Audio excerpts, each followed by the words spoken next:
İmam Zeynulabdin aleyhisselam ondan soruşur ki, sen Kəbə evini gördün?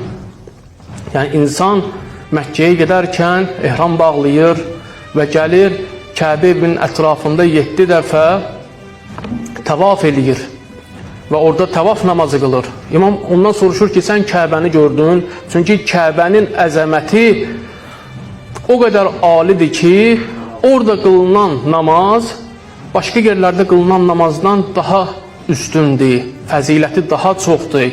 Hətta hədislərimizdə bu cürünə gəlib ki, kim əgər Kəbə evini görərkən dua eləsə, onun duası rədd olunmaz, qəbul olunar. İnşallah Allah sizə Kəbə evini görməyi nəsib eləsin. Amma İmam Zeynulabdin aleyhisselam soruşur ki, sən Kəbə evini gördün? Deyir, bəli gördüm. Tavaf da elədim, tavaf namazı da qıldım.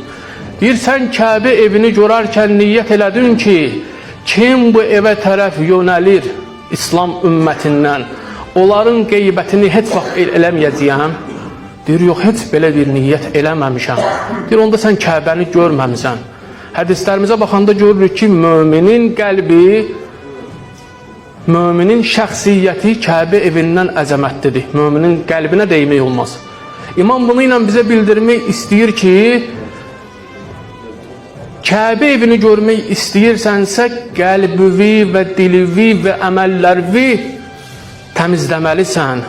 Müsəlmanlar sənin əlindən və dilindən əziyyət çəkməsinlər. Çünki həqiqi müsəlman o müsəlmandır ki, heç kim ondan ziyan görməz, heç kim ondan zərər görməz. Ona görə